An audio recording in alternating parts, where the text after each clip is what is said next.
आपके अपने YouTube channel खबर समाचार में आपका स्वागत है। राजस्थान की विधानसभा में गूंजा राम दरबार की स्थापना का मुद्दा। विधायक मनोज मेघवाल ने सरकार से की राम भक्तों पर दर्ज मुकदमा निरस्त कर वापस लेने की मांग। सुरक्षा गार्डों ने प्लेसमेंट एजेंसी पर लगाया भ्रष्टाचार का आरोप। राष्ट्रीय जाट महासभा ने मनाई वीर तेजाजी की जयंती। दिन भर की खबरों के लिए देखते रहिए खबर समाचार। भोजलाई चौराहे स्थित राष्ट्रीय जाट महासभा के प्रदेश कार्यालय में वीर तेजाजी महाराज की जयंती मनाई गई। महासभा के प्रदेश मुख्य संयोजक धर्मेंद्र कीलका ने कहा कि वीर तेजाजी महाराज सर्व समाज के प्रेरणा स्रोत हैं और युगों युगों तक वे हमें प्रेरणा देते रहेंगे। कार्यक्रम में चरला सरपंच प्रतिनिधि मनसुख गोदारा, पूर्व सरपंच अमराराम सिहाग, भीमाराम कीलका, नवीन डोडी, रावताराम, रामनारायण सारण, किशोर भार्गव, पवन सोनी, अनिल शर्मा, गिरधारीलाल माली, राजेंद्र दुशाद, मनोज भार्गव, सुरेंद्र शर्मा, हनुमान कीलका, मनोज सिंगोदिया, नरेंद्र भार्गव आदि ने तेजाजी महाराज के चित्र पर पुष्प अर्पित किए। आराध्य लोक देवता श्री वीर तेजाजी महाराज की आज जन्मोत्सव बड़ी धूमधाम से मनाया। हमारे यहाँ राष्ट्रीय जाट महासभा प्रदेश कार्यालय में सभी समाज के गणमान्य व्यक्ति उपस्थित हुए और तेजाजी महाराज को याद किया और उनको श्रद्धा सुमन अर्पित किए। इस अवसर पर मैं सभी किसान भाइयों को एक संदेश देना चाह रहा हूँ कि हमारे आराध्य लोक देवता को मनाते रहें, पूजते रहें और जब हम खेती का कार्य शुरू करते हैं उस समय सबसे पहले हम तेजाजी महाराज को याद करते हैं और तेजाजी महाराज सभी किसान भाइयों को स्वस्थ रखें, धन धान्य से संपूर्ण रखें। जय तेजाजी महाराज।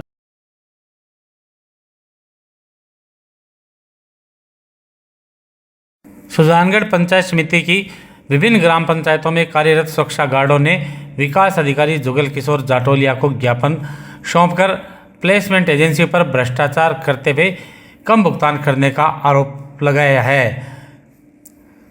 सुरक्षा गार्डों ने विकास अधिकारी को सौंपे गए ज्ञापन में उन्हें उनका पूरा भुगतान करवाने की मांग की है। ज्ञापन में सुरक्षा गार्डों ने बताया कि वे ग्राम पंचायत के भारत निर्माण राजीव गांधी सेवा केंद्र पर सुरक्षा गार्ड के रूप में कार्यरत है और उन्हें उचित भुगतान नहीं मिल रहा है। ज्ञापन में बताया गया है कि वर्तमान प्लेसमेंट एजेंसी द्वारा 9,237 रुपये का बिल बनाकर दिया जाता है और उन्हें भुगतान के रूप में सिर्फ 4,500 रुपये ही मिल रहे हैं। ज्ञापन सौंपने के दौरान नानूदास स्वामी, महेंद्र सिंह, अन्नाराम, भीमाराम, कान्नाराम, सांवरमल नाई, गोपाल राम, जगदीश, भगवाना राम आदि सुरक्षा गार्ड उपस्थित थे।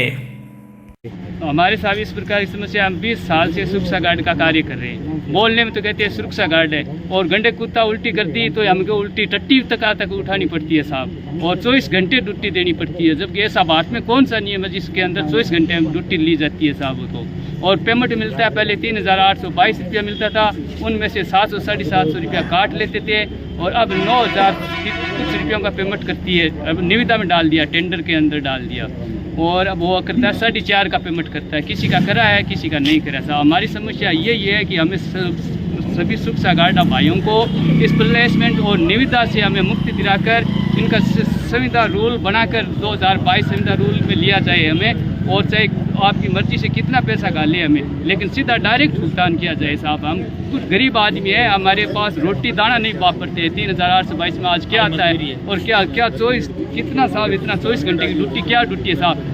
दिन में नहीं जाए तो सरपंच बोलता है कि भाई कहाँ गए जगदीश, कहाँ गए सुरक्षा गार्ड, कहाँ गए, गाय बढ़ गई, बकरी बढ़ गई, भैंस बढ़ गई, टट्टी कर दी। और रात को चौकीदार चोरी का डर लगता है तो रात को चौकीदारी पिपिया बजाना पड़ता है, लट बजाना पड़ता है। लाठी भी नहीं है हमारे पास, ना जूता, ना ड्रेस, ना टॉर्च ही अपने घर की कर रहे हैं। ताला टूट जाता है तो घर से लाकर लगाते हैं। तो साहब क्या क्या करें, 3,822 में क्या आता है।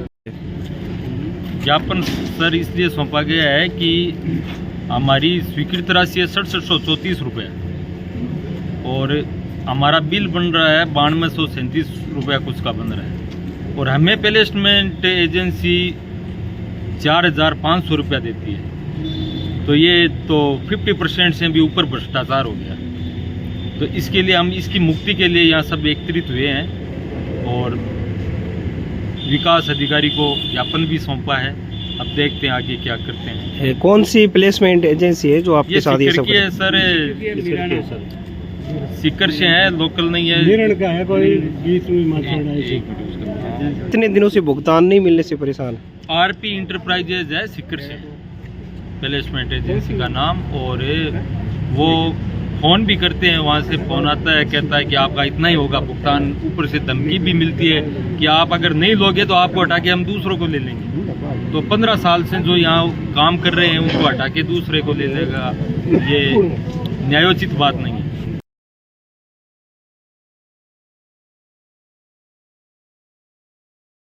सालासर रोड स्थित प्रवेश द्वार पर राम दरबार की स्थापना का मुद्दा राजस्थान की विधानसभा में गूंजा है। विधायक मनोज मेघवाल ने विधानसभा में राम दरबार की स्थापना के मुद्दे को उठाते हुए राज्य सरकार का घेराव किया है। विधायक ने कहा कि राज्य सरकार बात राम राज्य की करती है और राम दरबार की स्थापना करने वालों पर मुकदमा दर्ज करवाया जा रहा है। विधायक ने कहा कि अयोध्या में रामलला की मूर्ति की प्राण प्रतिष्ठा के दौरान सुजानगढ़ के हिंदू समाज के लोगों ने प्रवेश द्वार पर राम दरबार की स्थापना करने की घोषणा की थी। व्यक्ति विशेष का नाम नहीं होकर 11 संतों के माध्यम से राम दरबार की स्थापना करने का निर्णय लेने पर उस कार्यक्रम को रोकने की कोशिश की गई। उन्होंने कहा कि राम दरबार की स्थापना करने पर सरकारी अधिकारियों द्वारा गलत FIR दर्ज करवाई गई है। सरकार इस पर संज्ञान ले तथा मुख्यमंत्री जी जब विधानसभा में जवाब दे उससे पहले इस FIR को निरस्त करवाया जाए और इस सरकारी मुकदमे को वापस लिया जाए। महामहिम राज्यपाल के अभिभाषण पर बोलने का मौका दिया, उसके लिए सभापति महोदय आपका धन्यवाद।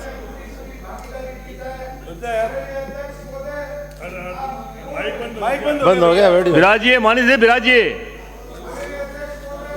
परंतु इस अभिभाषण को सुनकर विराजिए, बेहद निराशा हुई है। विराजिए प्लीज। जिस तरह से महामहिम के मुख से गलत तथ्य पेश करके विराजिए सदन में बुलाया गया है उनसे, और सिर्फ पिछली सरकार के कार्यों पर टिक्का टिप्पणी, सिर्फ छींटाकशी का काम किया गया। विराजिए, विराजिए। इसके अलावा और कुछ नहीं। अगर माननीय सदस्य प्लीज सहयोग करें। विराजिए, विराजिए, विराजिए।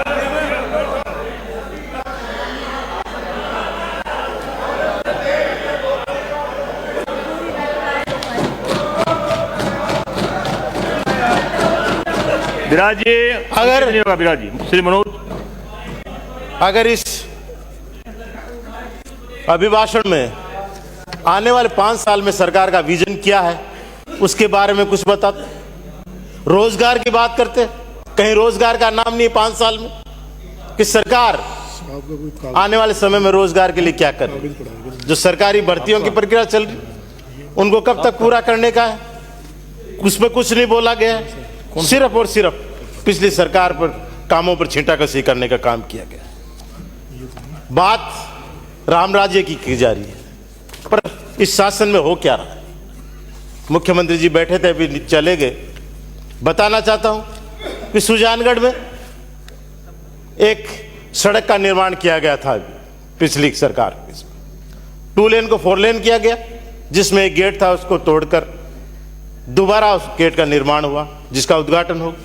और उसके बाद अभी 22 तारीख को जब अयोध्या में रामलला की मूर्ति की प्राण प्रतिष्ठा की जा रही थी, तो वहां के भी हिंदू समाज के लोगों ने उस दरवाजे पर राम दरबार लगाने की घोषणा की कि राम दरबार स्थापित किया जाए। उसके लिए उन्होंने तारीख मुकर्रर कर दी कि इस तारीख को होगा, पर व्यक्ति विशेष का नाम न होकर 11 संतों के माध्यम से प्राण प्रतिष्ठा कराने का जब उन्होंने निर्णय लिया, तो उस कार्यक्रम को रोकने की कोशिश की गई, जबकि वो सिर्फ एक धार्मिक आयोजन कर रहे थे। और जब उन्होंने उस कार्यक्रम को किया, राम दरबार की मूर्तियां उस गेट पे लगाई, तो सरकार ने उन पे गलत एफआईआर दर्ज करा दी सरकारी अधिकारी करके वहां से। उनका दोष क्या? दोष सिर्फ इतना सा बहुत लोग बैठे हैं कि उन्होंने वहां लाउड स्पीकर लगा के 24 घंटे का अखंड रामायण का पाठ कर लिया, या उनका दोष ये कि उन्होंने सड़क के किनारे, सड़क पर नहीं, सड़क के किनारे भूमि पर टेंट लगा लिया, वहां प्रसाद का कार्यक्रम हो गया, लोगों की भीड़ हो गई। तो कार्यक्रम इस तरह का था, भीड़ होनी है। आज यूपी के मुख्यमंत्री जी कह रहे हैं कि अयोध्या अभी रामलला के दर्शन करने मत आइए, भीड़ ज्यादा है। तो वहां भीड़ हो सकती है, तो यहां गांव में क्यों नहीं हो सकती भीड़? पर उसके लिए एफआईआर दर्ज करा दी सरकारी अधिकारियों ने। सरकार को संज्ञान लेना चाहिए। जब मुख्यमंत्री जी दबाव दें तो उससे पहले इस जानकारी लेके इस एफआईआर को निरस्त कराया जाए। सरकारी जो एफआईआर है उसको, सरकारी मुकदमा जो दर्ज किया है उसको वापस लिया जाए। अभिभाषण में बिंदु संख्या 8 में कहा कि चुनावी जनसभाओं के दौरान किए वादे और संकल्प पत्र है उसको सरकार पूरा करने के लिए कटिबद्ध है। पर साथ में यह भी लिख देते कि सरकार कौन से वादे आप पूरे करोगे और कौन से आपके जुमले हैं, क्योंकि आपकी प्रधानमंत्री जी, आपके पार्टी के नेता तो यही कहते हैं कि हमारे तो चुनावी सभा में जो हम वादे करते हैं वो तो जुमले होते हैं। तो इनमें वो लिस्ट लेते हैं ताकि जनता कंफ्यूज नहीं होती कि कौन से वादे पूरे करोगे और कौन से इनमें जुमले हैं। आप लोगों ने उसमें कर्ज की बात की कि 5 साल में पिछली सरकार के समय कर्ज दुगना लगभग हो गया। साथ में यह भी लिख देते कि केंद्र सरकार में तो 3 गुना कर्ज हो गया, इन्फ्लेशन रेट बढ़ रही है, केंद्र का उसमें नियंत्रण है तो कर्ज भी बढ़ रहा है। और साथ में यह भी लिख देते कि उससे पिछली सरकार में कितना कर्ज छोड़ के गए थे और कितना बढ़ा, ताकि तुलना हो जाए। हां, लिखा हुआ है, तभी तो कह रहा हूं कि जहां 3 गुना बढ़ रहा यहां तो 2 से भी कम है। आप लोगों ने जीडीपी की बात की, 4.3% राजकोषीय घाटा की आप लोगों ने बात की है, पर केंद्र का 6.71% जो राजकोषीय घाटा है जीडीपी का, वो भी आप देख लेते ताकि तुलना हो जाती है उस 5 साल के कार्यक्रम। 11% की विकास दर इस दौरान सरकार ने दी, एक ऐतिहासिक, और पूरे देश में दूसरे स्थान पर थी विकास दर। अगर नॉर्थ इंडिया की बात करें तो पहले नंबर पर उस समय राजस्थान था विकास दर के मामले में। यह पिछली सरकार ने काम किया। इंदिरा रसोई की आपने बात की कि इसकी समीक्षा करेंगे, इसका नाम बदलकर अन्नपूर्णा रसोई करेंगे, पर कम से कम नाम बदल दो, उसमें कोई दिक्कत नहीं है। पर पहले की तरह जिस तरह से इस सरकार ने सम्मानजनक तरीके से उनको बिठाकर एक अलग स्थान देकर सम्मान तरीके से खाना खाने की व्यवस्था की है, वो पुनः सड़क पर गाड़ियां लगाकर सड़कों पर खाने खाने के मत छोड़ देना, ये मेरा आपसे आग्रह है।